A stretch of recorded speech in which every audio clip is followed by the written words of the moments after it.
मुगल वंश के संस्थापक बाबर थे। संस्थापक कौन थे? बाबर। ठीक है ना। देखिए, इनके पिता का नाम था उमर शेख मिर्जा। इनके पिता का नाम क्या था? उमर शेख मिर्जा। उमर शेख मिर्जा। ठीक है। अब देखिए, उमर शेख मिर्जा जो थे उनका शासनकाल फरगना में चलता था। कहाँ चलता था? उनका जो शासनकाल था, यहाँ पे डायरेक्ट शॉर्ट कर लेते हैं शासनकाल। ठीक है ना। शासन कहाँ चलता था? फरगना। ठीक है, फरगना जो अभी उज्बेकिस्तान है। मतलब पहले था फरगना, अब क्या हो गया है? उज्बेकिस्तान। अब देखिए, इनका शासनकाल बाबर का कब से कब तक चला? देखिए, शासनकाल 1526 ईस्वी से 1530 ईस्वी तक चला।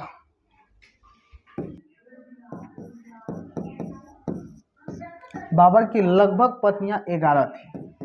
ठीक है, लगभग कितनी पत्नी थी? 11। ठीक है ना। उनकी पत्नियों की संख्या लगभग 11 थी और उनके पुत्र जो थे वे थे 4। ठीक है ना। पुत्र कितने थे? 4। ऐसे बताया जाता है कि इतिहासकारों के द्वारा कि उनकी बेटियां 5 से 6 थी। ठीक है ना। उनके बड़े पुत्र का नाम हुमायूं। ठीक है। दूसरे पुत्र का नाम कमरान।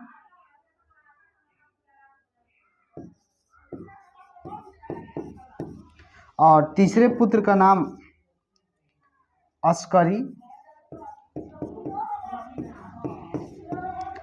और चौथे पुत्र का नाम हिंदाल था।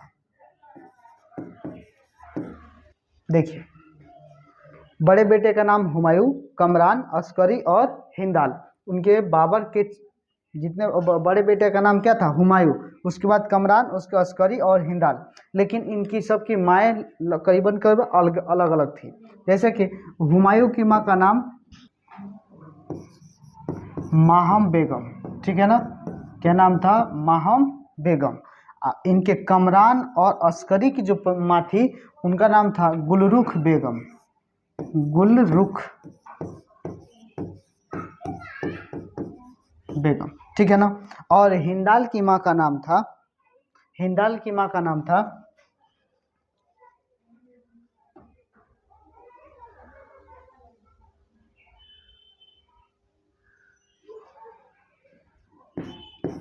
दिलदार बेगम। ठीक है। या देखिए, कहीं कहीं हिंदी थोड़ा सा मतलब आपको अजीब दिख रहा होगा या गलती थोड़ा सा हो जाए तो उससे कोई मतलब नहीं है। ठीक है ना। ज़्यादा उस पर ध्यान न दीजिएगा, बस हम जो कर रहे हैं उस पर ध्यान दीजिएगा कि देखिए, उनके बड़े बेटे का जो नाम था वो क्या था? हुमायूं। उसके बाद कमरान, उसके बाद अस्करी और उसके बाद हिंदाल। लेकिन हुमायूं जो सबसे बड़े बेटे थे उनका नाम था माहम बेगम। ठीक है ना। और कमरान और अस्करी जो थे वो थे गुलरुख बेगम, उनकी माँ का नाम था। और हिंदाल जो थे उनकी माँ का नाम दिलदार बेगम। ठीक नहीं। इनके का थे माँ। ठीक है ना। याद रखिएगा, इनकी माँ का नाम माहम बेगम, गुलरुख बेगम और दिलदार बेगम। और इनके सबसे बड़े बेटे का नाम हुमायूं, कमरान, अस्करी और हिंदाल था। एक बार जब ये फरगना की गद्दी पर बैठे तो उसके बाद इन्होंने सबसे प्रिय इनका था समरकंद। बहुत इनसे मतलब लगाव था। तो इन्होंने मतलब फरगना से छोड़कर कहाँ पहुँच गए? समरकंद में घूमने के लिए। ठीक है, वहाँ के हालचाल लोगों से मिलने के लिए। लेकिन जब समरकंद गए तो वहाँ पर ऐसा हुआ कि जब ये समरकंद पर ठहरे थे तो यहाँ से फरगना से सूचना गई कि यहाँ पर विरोध हो गया है। मतलब यहाँ पर विद्रोह खड़ा हो गया है। यहाँ पे लोगों ने विद्रोह कर दिया है। ठीक है। तो समरकंद को तत्काल में ही छोड़कर वहाँ से ये लोग फरगना जैसे अभी रास्ते में ही थे तो पता चला कि यहाँ पर यह कब्जा हो गया है। ठीक है, इस पर हमला हो गया है। ठीक, यह दूसरे किसी के हाथ में चला गया है। लेकिन जब यहाँ पर पहुँचे तो यहाँ पर भी किसी दूसरे का कब्जा हो गया था। ठीक है। ऐसा प्रक्रिया कुछ समय तक जीत हार में समरकंद और फरगना में चलता रहा। बाद में 1498 ईस्वी के करीब में इन्होंने दोनों को खो दिया। इस जीत हार के कन्फ्यूजन के चलते मतलब पहले जीते फिर हारे, फिर जीते फिर हारे, यही प्रक्रिया लगातार चलते रही। लेकिन एक समय चक्र ऐसा आया कि इन्होंने दोनों को हार गए, ठीक है, समरकंद और उसके बाद फरगाना को 1498 ईस्वी में दोनों को हार गए। इनके पास अब दूसरा कोई ऑप्शन नहीं था, ठीक है। तो ये समझ ले कि एक समय में ये बेघर हो गए थे, इनके पास कोई रहने का घर नहीं था। फिर उन्होंने सोचा कि अब हम भारत पर आक्रमण करेंगे, ठीक है ना, क्योंकि भारत उस समय सबसे विकसित और मतलब समझ ले कि ये पावरफुल राज्य था, ठीक है ना। तो उस समय इन्होंने भारत पर आक्रमण करने के बारे में सोचा। भारत में कहाँ आक्रमण किया और कब, देखिए भारत में, देखिए उस समय भारत में पाकिस्तान और अफगानिस्तान दोनों एक साथ था, मतलब भारत पाकिस्तान अफगानिस्तान अब बट गया है, लेकिन उस समय एक में था। तो 1519 ईस्वी में बाबर ने सबसे पहले आक्रमण पाकिस्तान और अभी जो वर्तमान पाकिस्तान और अफगानिस्तान है उस समय यूसुफ जनजाति, ठीक है ना, यूसुफ जाई जनजाति, ऐसे लिखा, जाई जनजाति के विरुद्ध, ठीक है ना, यूसुफ जाई जनजाति के विरुद्ध पहला आक्रमण किया, ठीक है। लेकिन पूरी तरह से नहीं हारा।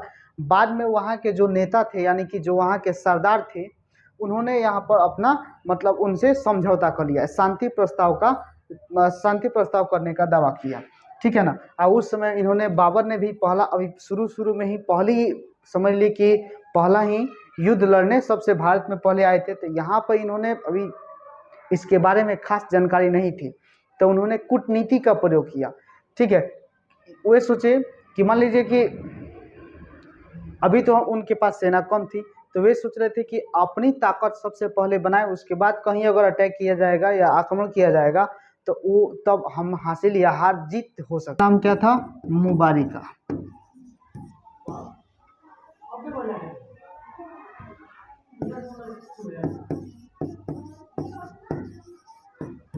इनकी बेटी का नाम क्या था? मुबारिका। तो इन्होंने 1519 ईस्वी में इन्होंने शादी कर ली। कब शादी की? 1519 ईस्वी में। देखिए ये भी कबीला कुछ खास नहीं था, लेकिन इसके पास ताकत नहीं था और बाबर के पास कुछ ताकत तो था, इससे बेहतर था। तब इन्होंने यूसुफ जनजाति के जो नेता थे शाह मंसूर, इन्होंने इसे शांति प्रस्ताव दिया। तो बाबर ने सोचा कि इसे कबूल कर लिया जाए और अपना कुछ सेना बेहतर बनाया जाए, उसके बाद आगे आक्रमण किया जाएगा। तो उन्होंने मुबारिका से शादी कर ली 1519 में उन्होंने मुबारिका से शादी कर ली।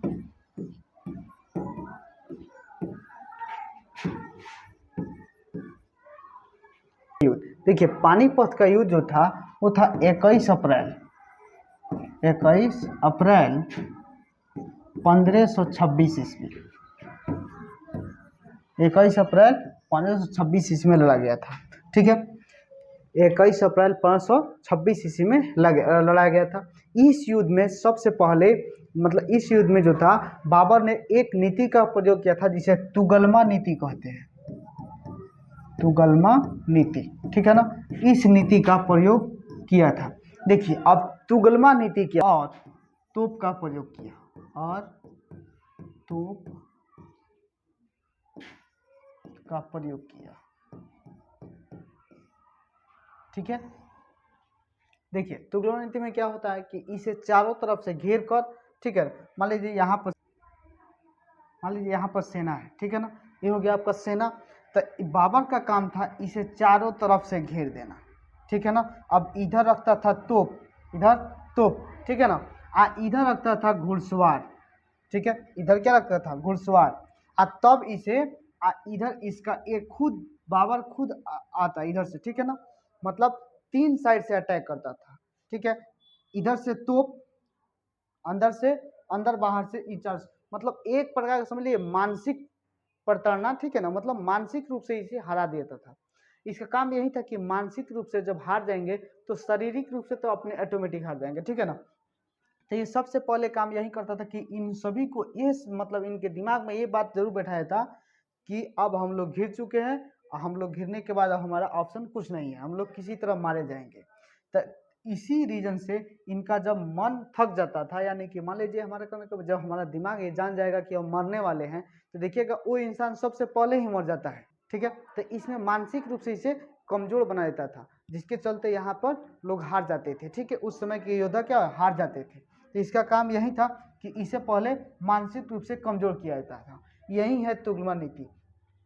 ठीक है, यही है क्या, तुगलमा नीति यही है। और तोप का प्रयोग तो आप जानते हैं कि तोप से क्या होता है। सो देखिए, तोप का मेन काम ये होता है कि किला किला मतलब जैसे कि मान लीजिए यहाँ पर बड़ा सा खूब किला है, एक किला हो गया, तो ये जो दीवार था इसे तोड़ने के लिए अक्सर तोप का प्रयोग किया जाता था। लेकिन उस समय में हर किसी के पास तोप उपलब्ध नहीं था, यह जो सुविधा थी यह हर किसी के पास नहीं थी। लेकिन बाबर के पास सर्वाधिक मात्रा में थी। ठीक है ना। चलाने के लिए तोप चलाने के लिए जो सबसे बड़े निशानची होते थे, यानी निशाना जो लगाते थे, जिसे निशानची कहा जाता था, वे दो आदमी थे उस समय। एक अली और दूसरे थे मुस्तफ़ा।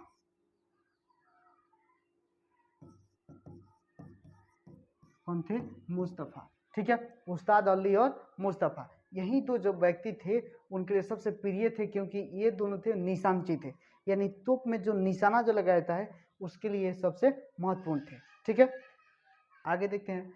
पानीपत के युद्ध में, पानीपत के युद्ध किनके किनके बीच हुआ। देखिए, पानीपत के युद्ध, ठीक है, इब्राहिम लोदी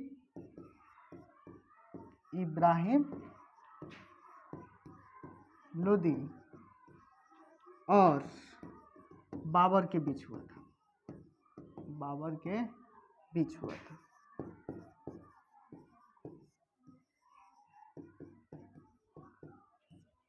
ठीक है ना, इब्राहिम लोदी और बाबर के बीच हुआ था। कौन सी, पानीपत का युद्ध कब हुआ था, 21 अप्रैल 526 ईस्वी में। ठीक है ना।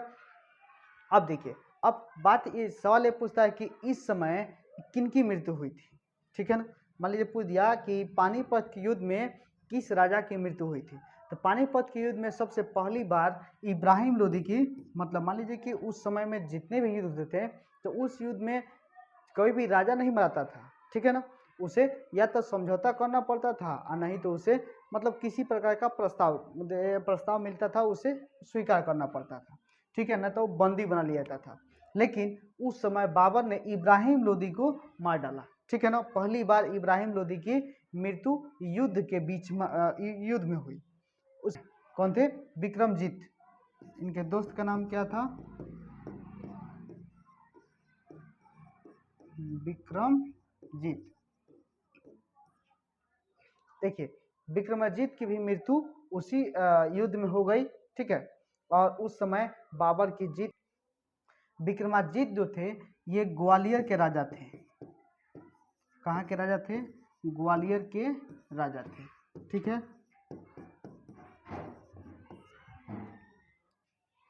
अब आगे देखते हैं। देखिए, खानवा का युद्ध, लेकिन खानवा के युद्ध के पहले हम लोग समझेंगे तमगा क्या है, इसके बाद बात होगा। ठीक है ना, तमगा क्या है, पहले यह अगर समझ में आ गया तो उसके बाद आगे प्रक्रिया जो है खानवा के युद्ध में सबसे महत्वपूर्ण बात है। देखिए, तमगा क्या था, तो तमगा जो तमगा था ना वह एक प्रकार का टैक्स। ठीक है ना, एक प्रकार क्या था, टैक्स, यानी कि एक प्रकार का, देखिए ध्यान से, इसको देने के लिए, ठीक है ना, इसे मतलब जमा करना पड़ता है। देखिए ध्यान से, जिस समय अभी भारत में टैक्स लग रहा है जीएसटी, समझ ले कि यही उस समय का जीएसटी था। ठीक है, देखिए इस तमगा टैक्स में क्या होता था, व्यापारी जो होते थे किसी भी सामान को या खरीदते थे या बेचते थे या एक स्थान से दूसरे स्थान तक ले जाते थे, उस समय जो भी सामान होता था उस पर एक प्रकार का कर दिया जाता था, जिसे उस समय तमगा टैक्स कहा जाता था। ठीक है, अब तमगा जो टैक्स था यह उस समय के लोगों के लिए बहुत बोझिल, मतलब समझ ले कि एक प्रकार का यह दंड ही था। ठीक है, जैसे अभी मान लीजिए किसी भी चीज़ पर टैक्स, आप कुछ भी किनिए टैक्स। ठीक है ना, तो उस समय में आप कुछ भी किनिए बेचिए कोई दिक्कत नहीं है, लेकिन उस पर टैक्स जमा कीजिए। कॉपी किनिए टैक्स, कलम टैक्स, किताब टैक्स, एजुकेशन लीजिए टैक्स, कपड़ा किनिए टैक्स, हर चीज़ पर टैक्स। उस समय भी इसी प्रकार से हर चीज पर कर देना पड़ता था। इसी कर को बाबर ने बहुत ही चालाकी से लोगों को यह समझाया कि देखिए, आप लोग हम मुझे मुझे मतलब मेरे साथ युद्ध में लड़िए, ठीक है। मैं खानवा की युद्ध जब जीत जाऊंगा तो उस समय मैं आपको तमगा टैक्स से मुक्त कर दूँ। राणा संगा जो थे, तो राणा संगा जो थे तो उस समय राणा संगा की सेना अधिक ताकतवर थी और इनकी सेना कब थोड़ी सी कमजोर थी। लेकिन बाबर के पास दिमाग बहुत ज़्यादा था, ठीक है। बाबर बहुत ही बुद्धि से मतलब उसे बुद्धि से बहुत काम करता था, ठीक है। तो सबसे पहला ही झांसा दे दिया कि हम आपको टैक्स हटा देंगे, ठीक है ना। मतलब तुम मुझे वोट दो, मैं तुम्हें आज़ादी दूंगा। आज़ादी के मतलब 10,000 रुपये खाता में डाल दूंगा और उसके बाद वोट हमारा हो गया, 400 पार जाएगा, ठीक है ना। इसी प्रकार इन्होंने, लेकिन ये तो बोलते थे 400 पार जाएगा, लेकिन 400 पार गया ही नहीं। लेकिन बाबर ने कहा कि हम तमगा टैक्स हटा देंगे, तो जो वादा किया वो पूरा भी किया था कि तमगा टैक्स को हटा भी दिया, ठीक है। लेकिन जब युद्ध स्थल पर सेना पहुंची तो उस समय सेना देखकर, विपक्षी सेना को देखकर डर गई कि उनके पास इतना सारा सेना है, हमारे पास सेना नहीं है। अब इससे फिर सेना में थोड़ी सी इनकी मनोबल को जब देख रहा है बाबर की इनकी मनोबल गिर रही है, तब बाबर ने एक प्रकार का और शब्द का प्रयोग, एक शब्द का प्रयोग किया, क्या? जिहाद। अब इसका रीजन समझिए, जिहाद क्या है, ठीक है। हम बात करते हैं जिहाद। अब देखिए अब जिहाद जो शब्द है, अब जिहाद का मतलब जिहाद का मतलब जो था कि धर्म युद्ध, धर्म के लिए युद्ध, ठीक है ना, धर्म के लिए युद्ध। जैसे कि वहां पर देखिए रामायण में भी रामायण में आता है ना कि धर्म युद्ध हो रहा है, ठीक है ना। तो उसी समय बाबर ने भी यही बताया कि हम लोग जिहाद करेंगे, जमीन के लिए नहीं लड़ेंगे, हम लोग अपने धर्म के लिए लड़ेंगे, हम धर्म युद्ध करेंगे, ठीक है ना। बाबर ने जोश भरने के लिए लोगों में ज़्यादा मतलब समझिए एनर्जी, ठीक है ना। देखिए सबसे अधिक ताकत होता है मानसिक ताकत, शारीरिक ताकत हो या ना हो कोई दिक्कत नहीं, थोड़ा सा कम भी चलेगा, लेकिन मानसिक ताकत सबसे अधिक होनी चाहिए। अगर मानसिक ताकत सबसे अधिक होगी तो आप कुछ भी कर सकते हैं।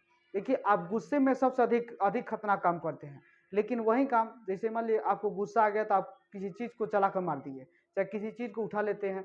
लेकिन जब आपको नॉर्मली रूप से कहा जाए कि इसे उठा दीजिए तो आपका दिमाग कहेगा ये तोरे से भारी है, काहे तो उठाएगा इसको, इसी में दबा का हड्डी पसली टूट जाएगा, ऐसा समस्या आता है।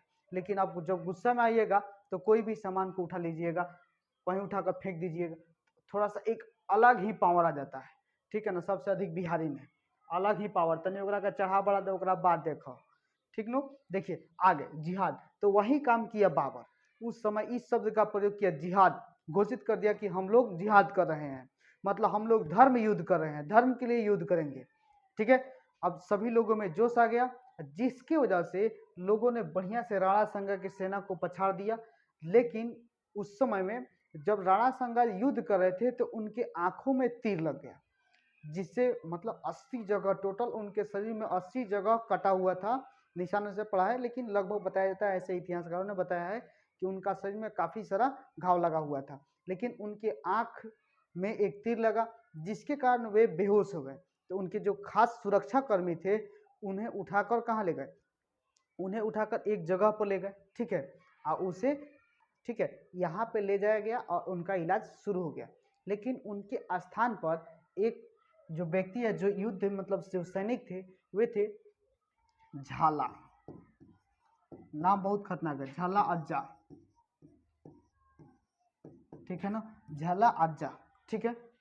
जो झाला आजा थे, अब एक किए कि राजा के यानी राणा संगा के जो मुकुट थे, कपड़े थे, इन्होंने पहन लिए और हाथी पर बैठकर युद्ध लड़ना शुरू कर दिया, ताकि सैनिकों को यह लगे कि हमारा राजा युद्ध लड़ रहा है, ठीक है ना। तो इस रीजन से यहाँ पर उनका दवा इलाज शुरू हो गया और इनका जो काम था लड़ना, वो भी प्रक्रिया जारी रहा, ठीक है। बात पता चली कि हमारी हार हो चुकी है, ठीक है। तो इन्होंने यह बात सुनते हुए सबसे पहले उन्हें यह पाया कि हम अभी मैदान यानी कि युद्ध क्षेत्र में हल ही नहीं है, हम युद्ध क्षेत्र से बाहर हैं। तो इन्होंने सबसे पहले अपने सुरक्षा कर्मियों पर बहुत ही गुस्सा हुए, नाराज हुए। ठीक है, तो जितने भी सुरक्षा कर्मी थे उन्होंने समझाया कि ऐसा ऐसा हुआ था, इसीलिए आपको यहाँ से हटाया गया है। ठीक है, अब से इसके आगे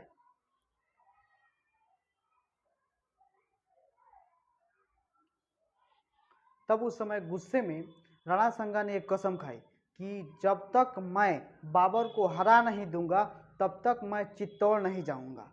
ठीक है, अब इन बातों को सभी सेनाओं के पास जब मतलब उनके जितने भी सैनिक थे सभी सैनिकों के पास जब इस सूचना पहुंची कि राणा संगा यानी कि राजा ने यह कसम खाई है, तब इन्होंने सोचा कि हमारे पास एक तो पहले से सेना भी हमारे पास काफ़ी थक चुकी है हारकर, सब बहुत सारी सेना घायल हो चुकी है, तो हम लोग अब अगर युद्ध करते हैं तो सब विनाश की ओर जाएंगे, यानी कि पूरी जो हमारी समाज है पूरी तरह से डूब जाएगी। ठीक है ना। अब इस डर से इन्होंने क्या किया, राजा जब भोजन कर रहे थे तो उस समय भोजन में जहर डालकर और उनकी मृत्यु हो गई। तो राणा संगा की देखिए यह पानीपत की लड़ाई याद रखिएगा 1527 ईस्वी में 1527 ईस्वी में लड़ी गई थी। ठीक है, याद रखिएगा किनके बीच, राणा संगा और बाबर के बीच लड़ी गई थी। ठीक है, 17 मार्च 1500 यहाँ पे छूट गया ना, 17 मार्च 1527 ईस्वी में राणा संगा के बीच और बाबर के बीच युद्ध हुआ था। ठीक है, देखिए राणा संगा की मृत्यु, राणा संगा की मृत्यु, ठीक है, 30 जनवरी 1528 ईस्वी में हुआ।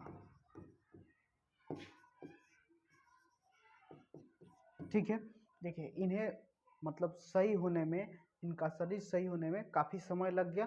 ठीक है, 17 मार्च 1527 में जब इनका युद्ध हुआ था, लेकिन समझिए लगभग करीबन 1 साल के बाद इनका शरीर कुछ हद तक रिकवर हो पाया था, लेकिन अभी भी ये पूरी तरह से ठीक नहीं हुए थे।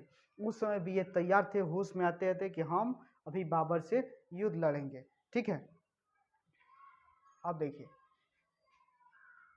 इनकी मृत्यु कापली में हुई थी, याद रखिए कहाँ हुई थी, कापली में। ठीक है, जो अभी उत्तर प्रदेश में है, उत्तर प्रदेश। ठीक है, यहाँ पे इनका अंतिम संस्कार, राणा संगा के अंतिम संस्कार भीलवाड़ा में किया गया है, भीलवाड़ा में किया गया। देखिए उनका अंतिम संस्कार कहाँ किया, भीलवाड़ा में। अभी भी वहाँ पर इनका जो छतरी यानी कि उस देखिए अभी हम लोग कहते हैं स्तूप, मतलब मान लीजिए कोई देखना गया तो उसे कबर कहते हैं, तो इस समय उनका क्या था, छतरी कहा जाता था। तो अभी भी उनका छतरी, ठीक है, अभी भी भीलवाड़ा में मौजूद है। देखिए उस छतरी में 8 खंभे हैं, याद रखिएगा, अभी वर्तमान में वो है। ठीक है,